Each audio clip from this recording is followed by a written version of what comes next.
This is Where We Live. I'm Lucy Nalpathanchel. It's the middle of the Atlantic hurricane season, and so far it's been a quiet one for us in New England. Will that continue? We'll hear predictions from NBC Connecticut meteorologist Ryan Hanrahan in just a few minutes. Now, September 9th is fast approaching. Some towns and some residents will remember that day 80 years ago when the hurricane of 1938 struck New England. More likely, many of us remember Superstorm Sandy in 2012. Since that time, how have coastal communities prepared for the next destructive storm? And if you live inland, should you care how shore towns have prepared? We'll pose these questions and more to a Yale ecologist and landscape architect, and also hear from the First Street Foundation coming up. Now, you can join our conversation, too. That number, 860-275-7266. Email us, wherewelive@wnpr.org. Find us on Facebook and Twitter, @wherewelive. I want to welcome back to the show Ryan Hanrahan again, chief meteorologist at NBC Connecticut. His blog is called On Ryan's Radar. Ryan, welcome back. Hey, good morning, Lucy. I understand meteorologists have forecast this as a quiet hurricane season, especially when we look at the Atlantic Basin region. Why is that? Well, there's a couple of reasons for it, Lucy, and there's sort of very large-scale sort of global circulation patterns that can lead to depressed hurricane activity in the Atlantic. One of the reasons is enhanced wind shear. There's a lot of wind in the upper levels of the atmosphere across the tropical Atlantic, and that can effectively shear apart a tropical storm or hurricane. It literally lops the top off the storm. It's very hostile for tropical storm or hurricane to develop when there's a lot of wind shear. The other reason is we've got a lot of dry air over the tropical Atlantic. So you may be thinking to yourself, well, in the tropics, how's there dry air? But actually, the wind is blowing off the coast of Africa, and you have a lot of dry air off the Sahara that is basically sort of sitting on top of 10, 15, 20,000 feet above the tropical Atlantic. And so that is also hostile for tropical storms and hurricanes to develop in. And we also have colder than normal sea surface temperatures out where most of our tropical storms and hurricanes form. So if you add all three together, you have a combination that's really hostile for tropical development in the Atlantic. When you talk about cooler surface temperatures, tell us more about what you mean. And when we think about that, we hear for, I think now 3 or 4 years that our planet is at record heat. So how's that possible with climate change? Can you walk us through? Yeah, of course. So the temperatures in the tropical Atlantic have been about a degree Celsius cooler than average. So it doesn't seem like a lot, but hurricanes are very, very fickle. They really need sea surface temperatures at or above 80 degrees or so. And so we're right near that threshold. So early in the season, it was just a little too cool to sustain tropical storm or hurricane development in what we call the MDR, which is the main development region. It basically stretches from the west coast of Africa over toward the Caribbean. So that's the reason why sea surface temperatures are so important, and the fact that we were just a little cooler than average really hurt at least the beginning part of the tropical season.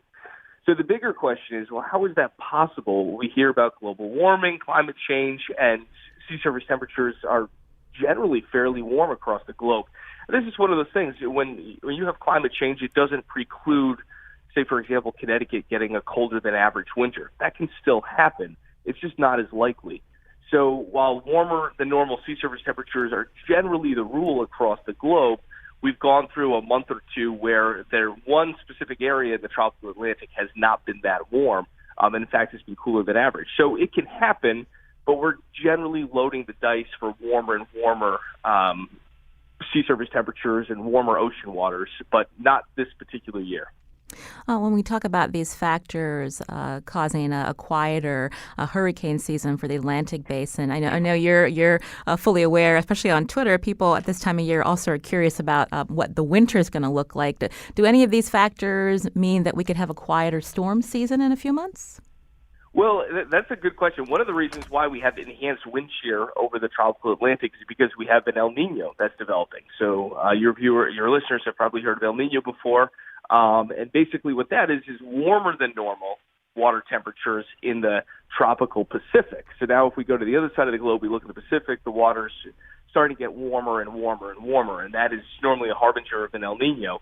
And so El Nino can impact our winters here in Connecticut. They tend to be a little stormy. They tend to be wetter than average. But in terms of snowfall, it's still too soon to say. I generally try to stick to the next 10 days with forecasting, but there are Good other idea. experts that look out farther and farther in advance. So I'd say over the next month or two, we should start to have a better idea. But an El Nino winter tends to be an active one around here. Ryan Hanrahan is chief meteorologist at NBC Connecticut. Again, his blog is called On Ryan's Radar. We're talking about this quiet hurricane season for the Atlantic Basin, and we're curious about what the next few months will hold, Ryan, because we know that hurricanes, especially in Connecticut, we think about them hitting August, September, October. So it's still too soon to say if it's gonna remain quiet through the season. Yeah, of course. I mean, so we've had so far 5 tropical storms in the Atlantic and 2 hurricanes. You probably haven't heard of any of them because they've been out in the middle of nowhere in the Atlantic Ocean. But the forecast from the researchers at Colorado State, which is generally the gold standard that we use for hurricane and tropical storm forecasts, is for 5 hurricanes to form, so 3 more than we've had already, and 12 tropical storms, so it would be an additional 7. So I don't make these long-range tropical predictions, but other people do. The National Weather Service does. Some researchers at different universities do. One of the big caveats with all of this is that all it takes is one. All it takes is one poorly placed, powerful hurricane, like a Category 4 heading toward Miami, or a strong hurricane heading toward New Orleans, or one heading right up the East Coast heading toward New England. It can be a very quiet season in the Atlantic as a whole, but that doesn't necessarily tell you whether it will be a quiet season in our backyard. So you still have to keep your guard up, and you still need to be, aware, especially if you live near the water, of what's going on in the tropics. So our hurricane season generally peaks in mid-September, and so this is something that we're going to watch, and we certainly can't rule anything out, even though it looks like on the whole, it's going to be a little quieter than average. Meanwhile, the Pacific, not so quiet. A lot of us were tuned to the news with Hurricane Lane and what was going to happen with Hawaii, and that has gone out to sea, but they've still seen record rain there. Yeah, they did. The Big Island had more than 50 inches of rain, so they had an incredible amount of flash flooding on Hawaii from Hurricane Lane. That was always the biggest threat with Lane, was the flooding. It looked like the storm was going to weaken fast enough that it would spare Hawaii from strong winds and a lot of storm surge, but heavy rain certainly did produce on the Hawaiian Islands. And this is another example of how, we tend to think of things very myopically. We look in our backyard. We care about hurricanes in the Atlantic Ocean. That's what we're looking at most of the time. But we have to remember that there's a whole, rest of the globe where they're getting hurricanes. In the Central Pacific, where Hawaii is, it's been one of the more active seasons on record. So while we're sort of not getting much here, other places in the world are certainly looking at quite an active season. Meanwhile, we're stuck in this heat wave for the next few days. When will that end, Ryan? Well, it looks like late Thursday we get a cold front to come through to break the heat. But today and tomorrow is going to be tough, especially for the kids and the teachers back in school. It's looking pretty uncomfortable. Ryan Hanrahan again, chief meteorologist at NBC Connecticut. Ryan, thanks so much for your time. We appreciate it. Hey, thanks, Lucy. This is Where We Live. I'm Lucy Nalpathanchel. Again, you can read Ryan's blog on Ryan's Radar. We'll link to it on our webpage, WNPR.org/wherewelive. Now, after the break, we're going to hear from an ecologist and landscape architect, and we're going to learn more about the plans shoreline towns have to prepare for rising sea level and the next big storm. Do you live along Connecticut's coast? Since Sandy, how has your town or city prepared for future flooding? Are you worried about the future of your home? Join the conversation. 860-275-7266. Find us on Facebook and Twitter at Where We Live.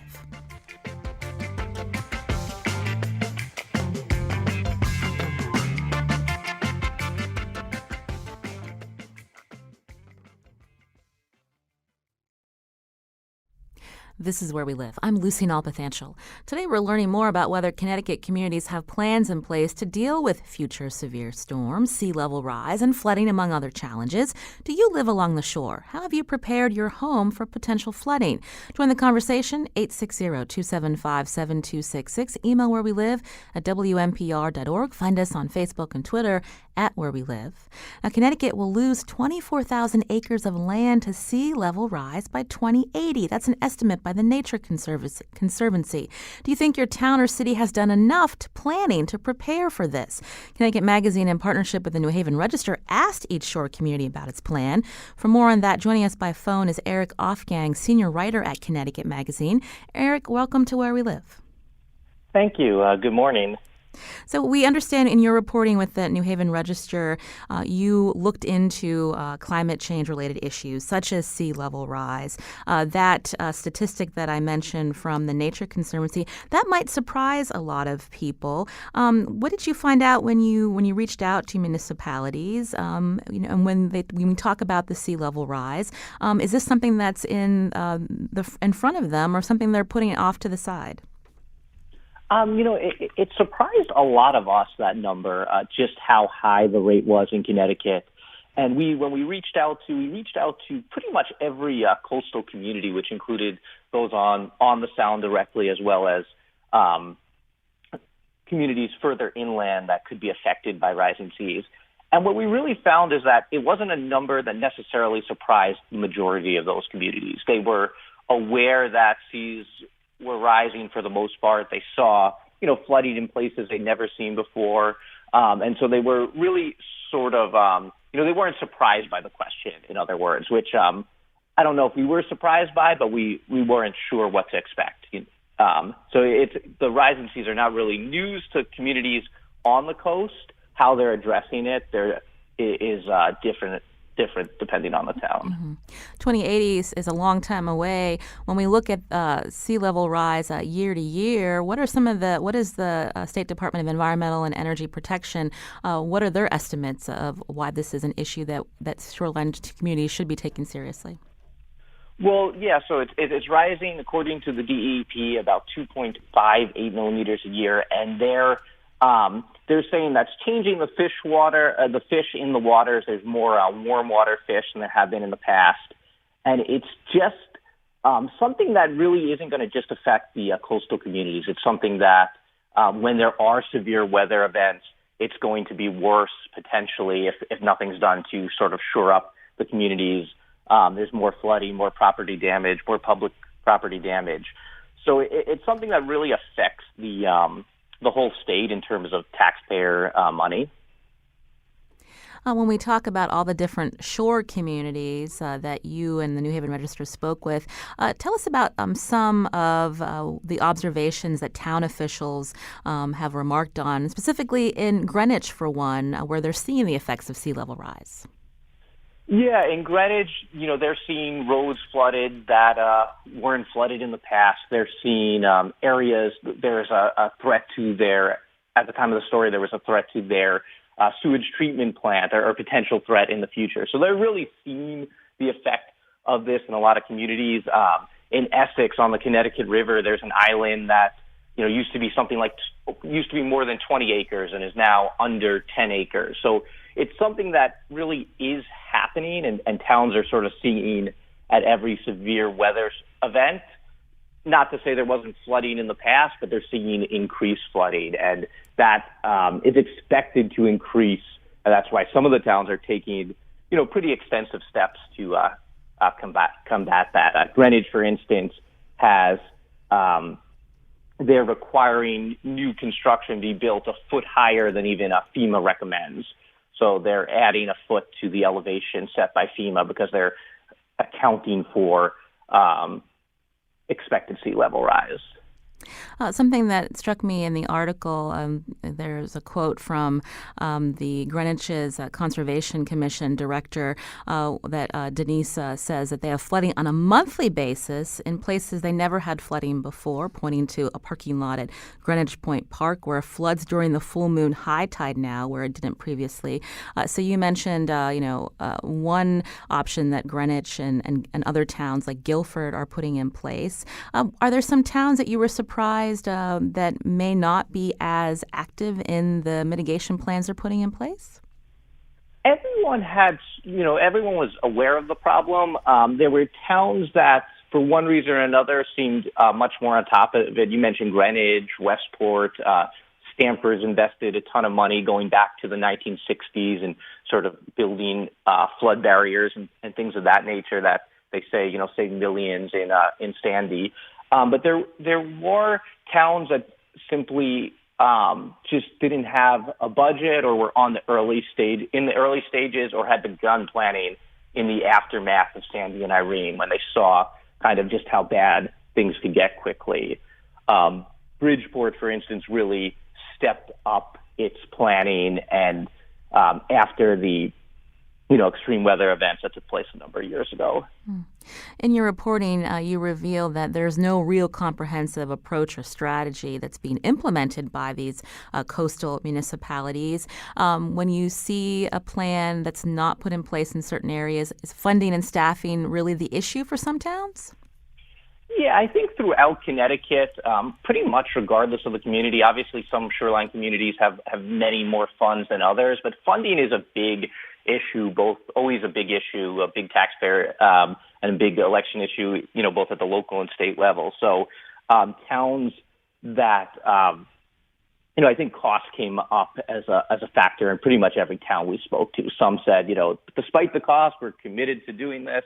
Others said, we know we need to do this, but we don't have the funds right now, and we're looking to find the funds. And there is some working together between towns. It's very it can be a very unique problem, unique to each sort of landmass in each community, but there are also some common solutions or some ways towns could work together in terms of planning and funding and best practices.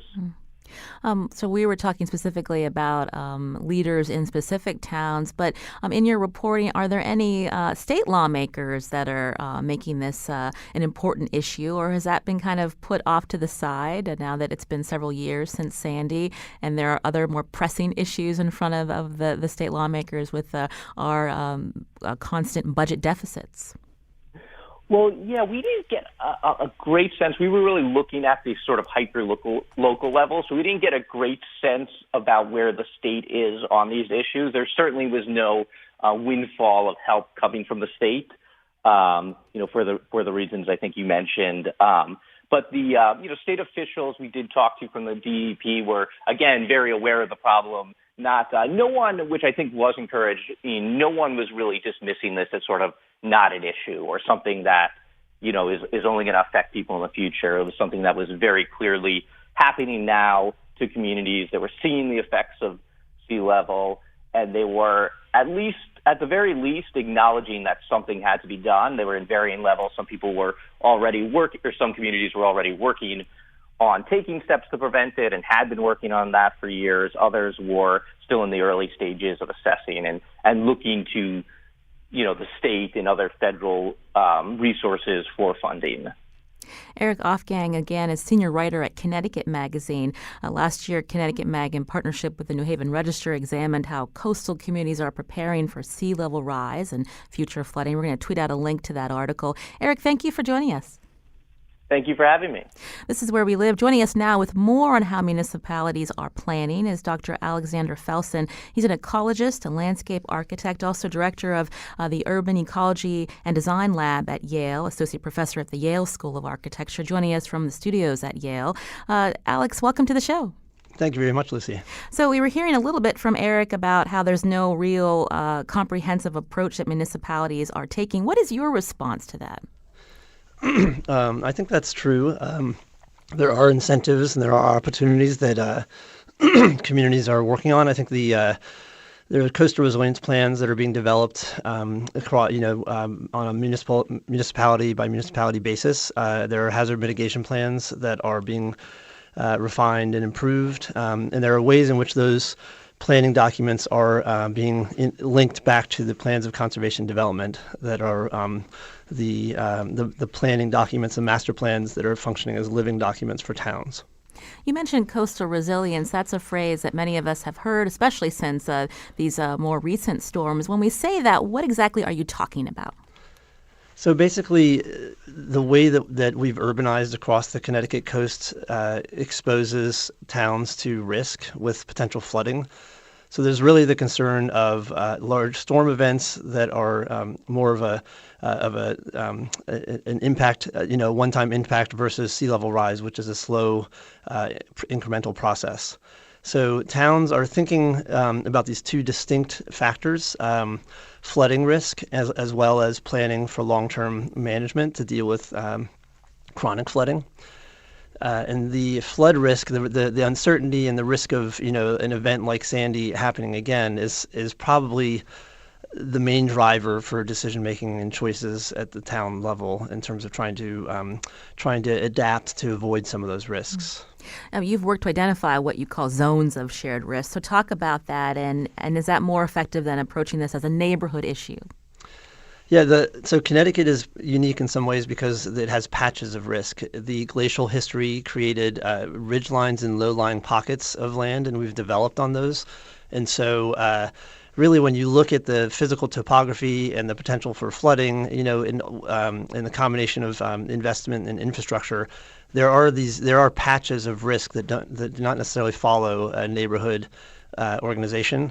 And so if you think about those patches of risk and develop strategies to deal with particular risks or issues associated with those patches, I've argued that that may be a better approach to try to resolve or to try to get homeowners behind investing and collaborative efforts with towns.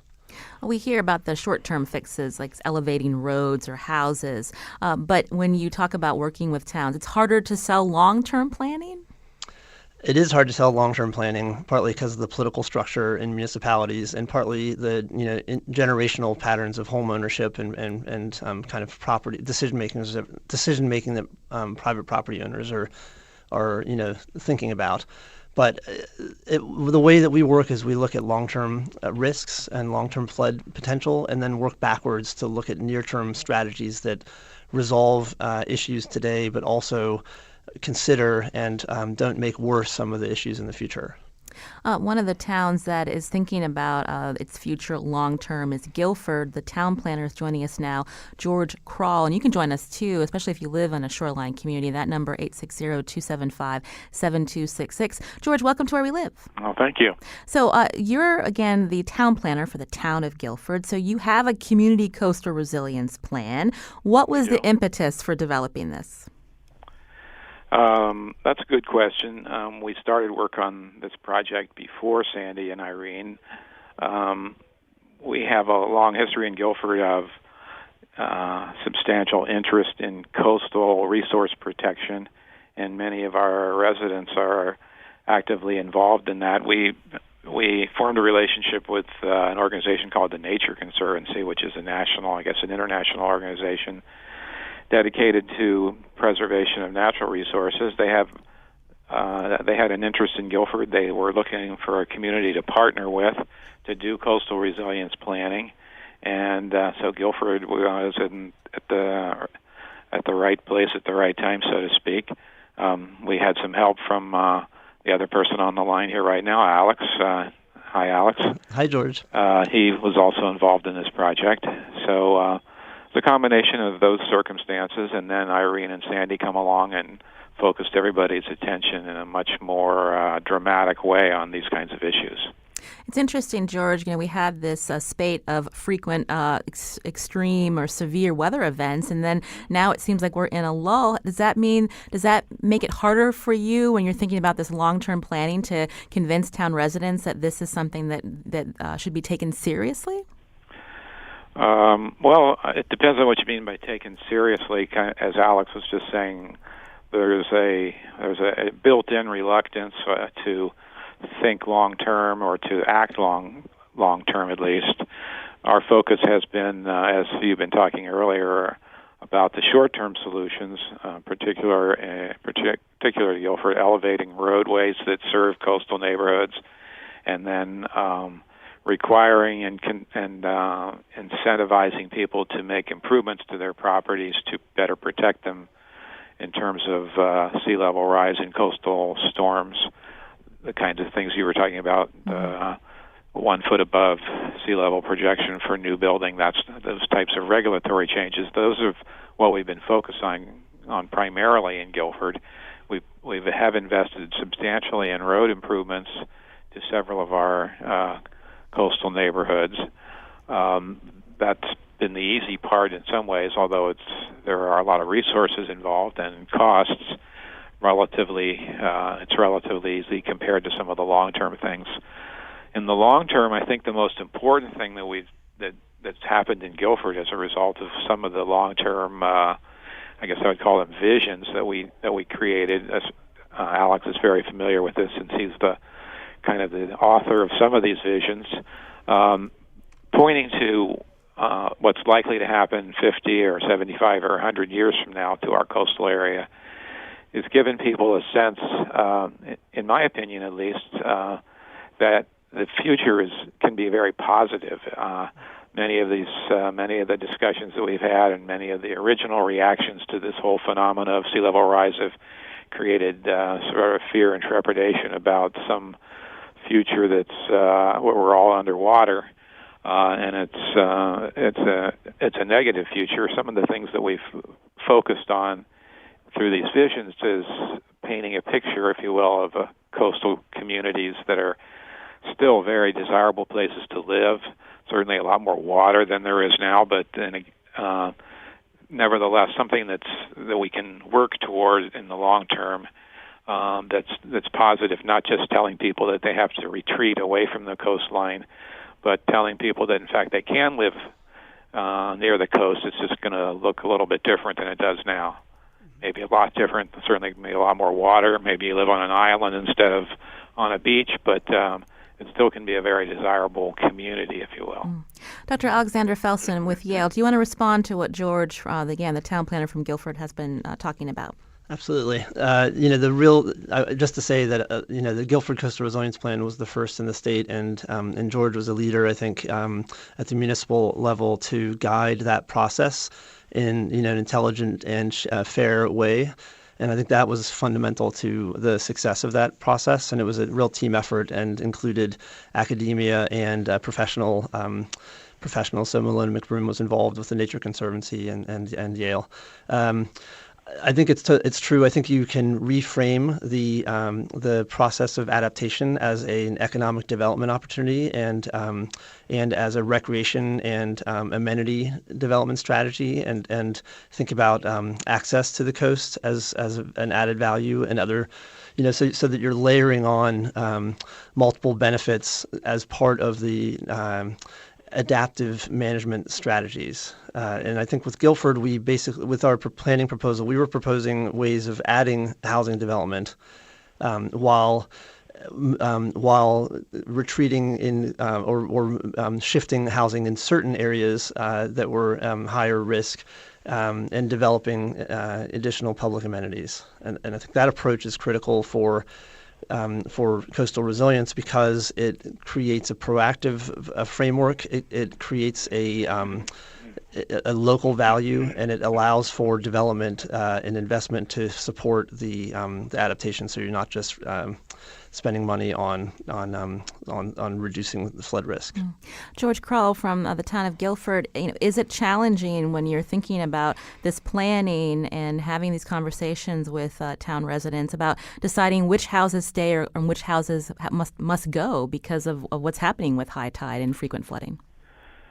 That would be a challenge. That's not something that we're tackling directly in Guilford right now. I think the relationship between a positive vision of the future and the way the community reacts to the short-term solutions is important to understand. If, as Alex was talking, if you have a positive image of what the future might look like, then that enables people, I think, to understand and accept the changes, even though some of them might be expensive or painful, that you're trying to implement in the short term. People will continue, and there's no evidence that they're not that they don't want to live near the shore, especially in communities like Guilford. People continue to want to live near the shore, and the challenge is to find the places where it will be reasonable to develop new communities, new neighborhoods in the shoreline area, and at the same time devote resources to protecting those places where there are likely to be higher waters in the future. One of the things that we sort of struggled with, and we're still struggling with, is the availability of resources to local governments to make infrastructure improvements along the shoreline that are sensitive to the environmental challenges that we have, so-called living shoreline improvements that would still protect shoreline resources, but protect them in a more compatible way, an environmentally sensitive way than the old-fashioned systems of building walls and large, expensive structures. In fact, in Guilford, we have a plan. I think Alex worked on it a little bit, that will enable us to create some living shorelines out in the low-lying water areas that can protect environmentally sensitive tidal wetlands, mudflats, and river estuary systems from the erosion and the loss of resource that will inevitably accompany higher waters. So more federal and state resources to local governments to help implement these more sensitive environmental infrastructure improvements is kind of the challenge for the future, I think. Alex, can you get into those funding challenges? What resources are available to municipalities from the federal level and state? Recently, the state of Connecticut was awarded funding through the National Disaster Resilience Grant. So a fair amount of that funding is going towards Bridgeport, and particularly the South End, which also received prior to that through HUD a $10 million grant as part of the Rebuild by Design program. So there's some funding that's been coming in federally through these programs. $8 million of the National Disaster Resilience Grant is going towards planning for New Haven, Fairfield counties, and that's being run through CIRCA, which is a deep appointed program at UConn that focuses on climate resilience and climate adaptation. CIRCA also has some fundings, or has had some municipal funding that's provided planning dollars mostly for municipalities to develop proposals and strategies that are resiliency oriented. And the hazard mitigation plans and the plan of conservation development and the coastal resilience plans are intended to go after or to frame or position the municipalities to potentially receive additional funding through FEMA. There's also the community rating systems, which there are several towns in Connecticut that are part of the CRS program, and that's another source of reduction on insurance costs. With the new administration, Alex, are you concerned about the type of resources that will trickle down to municipalities? I think that there are definitely concerns. I mean, there's not really enough funding at all now to go towards funding these kinds of projects. I think that there's the way that George was talking about the planning process, I think is critical, because when you have enough time to do planning and analysis, and when you are thinking long term and acting in the near term in intelligent ways, then you're putting resources at the municipal scale and potentially in relation with the state, particularly around things like state-owned roads or other state-owned land, to try to coordinate better the investment strategies for long-term benefit. And I think that's a critical that's a critical approach that Connecticut should be doing, is aligning or coordinating investment strategies where there is funding and where it's dealing more with, for example, maintenance and management of infrastructure in intelligent ways. Mm-hmm. I want to take time to thank George Kral, town planner for the town of Guilford, Connecticut, for joining us for part of the conversation. George, thank you. You're welcome. I wanted to go back to, again, Dr. Alexander Felston. He's joining us from a studio at Yale University. He's an ecologist, landscape architect, and associate professor at the Yale School of Architecture, also director of the Urban Ecology and Design Lab at Yale. You mentioned Bridgeport and federal money being allocated for a project there. Can you talk us about what you were able to do and help the community in terms of smart planning for the future? Sure. So in Bridgeport, one of the things that we did there, which relates back to the living shorelines that George had mentioned in Guilford, which I think is a critical contribution or area of focus for the state of Connecticut, is thinking about how to construct coastal land in ways that makes it resilient and functional for storm abatement, and erosion control. So we built bioretention gardens with working with Seaside Village in the south end of Bridgeport over a 3-year period.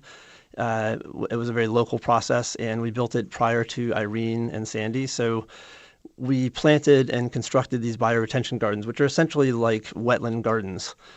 We designed it as experiments, so we set it up in a way where we could test and evaluate the water holding capacity of alternative soil management applications across the swales or the bioretention gardens, and we test for how this green infrastructure functions over time. Once Irene and Sandy hit, we had to replant. So it shows the kind of adaptive management challenges associated with developing these living shorelines and the need for testing and evaluation to inform how we build these landscapes. Following that event, there was a large planning process called Rebuild by Design that developed planning strategies to try to conserve or manage some of the flood risks in the south end. And because the south end is fairly low-lying and there's Metro North, which is raised, that runs along the upper portion of the south end, when flooding occurred during Sandy, it really created an issue of people were trapped in the south end, and there's very limited amenities there, and it's a serious concern, I think, for the state in terms of emergency management. So we developed berming proposals and developed a large community process where there was a pretty extensive engagement strategy to bring in and discuss risks and opportunities and challenges. And it's interesting when you look at the south end because there's historic housing there that's in locations that make it difficult to negotiate a berm strategy. And you're also dealing with large landowners like the University of Bridgeport and PSE&G and others who are, who one has to negotiate strategically with, given the amount of land they own and the control they have. And you're dealing with low to moderate income homeowners and issues like how to redevelop in the floodplain and negotiate with DEEP around the permitting and regulations. Before we head to break, I wanted to ask you more about solutions to protect native species and what kind of impact we're seeing with some of the strategies that you've mentioned. So there are, the challenge. So one of the challenges that Connecticut faces is with sea level rise, you're getting potentially marsh migration. So marshland locates at particular elevations, given the tidal regime, and as sea levels rise, you're getting the particularly high marsh and tidal freshwater marsh are being encroached on by low marsh, and so you're getting a kind of squeezing out effect. And so some critical questions are how to facilitate marsh migration over time. Part of that has to do with thinking about how upland forests are going to adapt. Another is thinking about how management around urbanized areas where it already exists, impervious surfaces and development, and how those may be modified or adapted to accommodate wetlands over time. The green infrastructure that we built in Bridgeport was something we're calling coastal green infrastructure, which doesn't follow the typical green infrastructure strategy of drainage in a 48 to 72 hour time frame. So it holds water for longer periods, which is something George was mentioning. We're looking at ways in which you can construct landscapes in coastal areas that hold water and manage water and have some habitat function while also having a drainage value or infiltration value. Dr. Alexander Felson's an ecologist, landscape architect, and associate professor at the Yale School of Architecture. He's joining us today from a studio at Yale University. We're going to take a quick break, and coming up, we're going to talk about how sea level rise has a direct impact on property values. What can homeowners do? We're going to hear more from Dr. Felson and also from the First Street Foundation after the break. And you can join us too, 860-275-7266. Find us on Facebook and Twitter at Where We Live.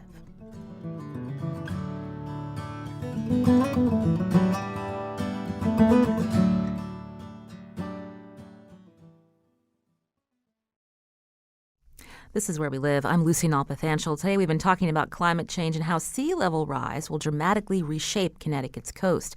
With us from a studio at Yale University in New Haven is Dr. Alexander Felsen, ecologist, landscape architect, associate professor at the Yale School of Architecture, also director of the Urban Ecology and Design Lab at Yale. We just heard about some strategies municipalities should put in place to deal with flooding. But what about the homeowner? Joining us now by phone is Sheree Lewis-Gruss, a Geographic Information Systems or GIS specialist at First Street Foundation. Sheree, welcome to the show. Thanks so much for having me. First off, if you could briefly tell us about what exactly is First Street Foundation. Sure. We are a nonprofit, and our mission is to educate citizens and elected officials on the risks, causes, and solutions to sea level rise and flooding. First Street just recently had a study done looking at the effect of sea level rise on property values. Specifically, what are we seeing here in Connecticut? That's right.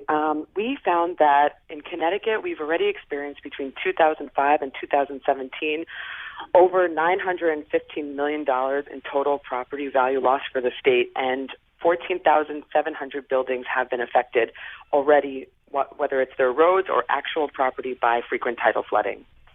So given those numbers, what are some strategies for current homeowners? Well, there's a number of things individuals can do. First and foremost, they can go to our tool at floodiq.com, and they can get a very detailed, personalized property report. And in this report, I should say, which is free to download, you'll find out a number of statistics. You will see the potential resale value impact on your home that frequent tidal flooding takes. You also will see future flood projections. And we made these flood scenarios by looking at sources like NOAA, USGS, the Army Corps, and we put all that data into our model, and we came up with 4 different flood types for Connecticut. We have frequent tidal flooding, highest annual flooding, and we have hurricane category 1 and 3, and the extremely rare event, hurricane category 4, projected up to 15 years into the future. So from 2018, we have it projected to 2033, and there the homeowner can see how much of their property will be flooded, what percentage, how deep does the water go based on this inundation scenario. We also will see your neighborhood's flood projection, because honestly, even if you don't have flooding on your individual property, if you can't drive out because your roads are inundated, then that's a big hindrance, as your listeners in Connecticut know very well. Beyond that, what you can do to protect your individual property is you can dry-proof your home, you can wet-proof your home, and that involves allowing and planning for water to move through your home, but also to move out in the event of flooding. You can raise the important infrastructure up. For instance, your HVAC systems, your plumbing, your electric meters, all of these are very, very vulnerable in the basement and close to the ground level. If you can raise them up, if flooding comes up, then your major infrastructure for your home will be protected, saving you lots of money. You can also get flood insurance. Right now, FEMA projects that individual flood insurance premiums are between $800 and $1,200 a year, which is not insignificant, but it is compared to the damage your home can incur by flooding. And lastly, you can relocate, which is a big topic to talk about. And we really urge people to contact their local officials, as all of your experts have been saying today on the segment, that mayors need to understand that denizens in an area are interested in flooding, and they do want to know what's going on. You mentioned the flood insurance. That can be costly for some people. I wanted to go back to our guest, Dr. Alexander Felsen. FEMA has a national flood insurance program, community rating system, but I understand not all coastal towns are in it. What would that mean if they were to participate? Could that help bring down flood insurance premiums for their community? Sure. That brings that by getting into the community rating system, you can knock off 1 or more percentage points from your insurance costs, so that it gives you a little bit of respite, but it's not a huge rebate. The flood insurance, FEMA has been in some ways subsidizing flooding along the coast, and there's an interest in looking at how flood insurance works. There's potential for there's private flood insurance that's starting to move in. This is an area that's going to go through substantial changes over time. There's a program at the state level called State Agencies Fostering Resilience, which is a group of state agencies working together to look at these kinds of issues and to discuss ways in which to position the state of Connecticut more effectively and to support municipalities around around flood risk and flood management. We know there's skepticism out there, especially depending on where you live, about the effect of sea level rise. But with tidal flooding, with the fact that towns and municipalities are seeing, frequent flooding in areas that they never saw before, is it changing people's minds that a regional approach is necessary, Dr. Felsen? Well, Connecticut focus it really has occurs or plans through a municipality basis. So there are the COGs, the councils of governments that work at a regional scale in Connecticut, and obviously the state managers who are thinking about regional issues. But a lot of decision making happens at the municipal scale. I think there is interest in recognizing potential regional risks and regional concerns, but I think a lot of the choices and actions are taking place locally. One of the grant that I mentioned earlier, the National Disaster Resilience grant, funded. We developed a plan called the Coastal Resilience Corridors. So resilience corridors are an idea that take advantage of high ground in municipalities. They overlap with the evacuation routes that municipalities are planning around, and so it's actually a tool for investment for the state to invest in these resilience corridor strategies that give access to areas of flooding along the coast, but that invest in ways that are more resilient and that support the town, that support the infrastructure and development for the town versus spending money in housing areas that are repetitive flood loss homes. Sheree Lewis-Gruss with First Street Foundation. We were hearing about the importance of regional approach. But what about cross-state collaboration? Is that happening? It is happening. I think a great example of that is what Alex mentioned, which is the Rebuild by Design competition, which really exists, in localities, but the funding came from the federal government and down.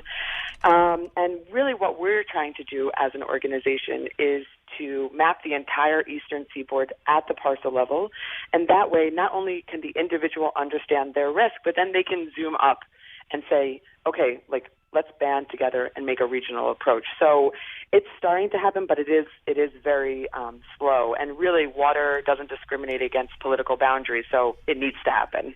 We just have a couple of minutes left. I want to go back to Alexander Felsen at Yale Studio today in New Haven. Earlier we heard from Eric Othgang about how this is not just a shoreline community issue. Actually, it impacts the entire state. People that live inland need to care about what's happening along the coast. Are we getting there? I do think we're moving closer. I think there's a lot of work to do. I think there's a tremendous amount of education and awareness that's starting to grow. I think what you're pointing out is this issue of inland waterways or inland flooding risk, as well as kind of climate adaptation strategies for the state of Connecticut, not just the coastal areas. I think that focusing on both inland and coastal is critical, especially when you consider, the watersheds that are supporting drinking water for a large percentage of the population in Connecticut, as well as other kinds of resources that we're managing.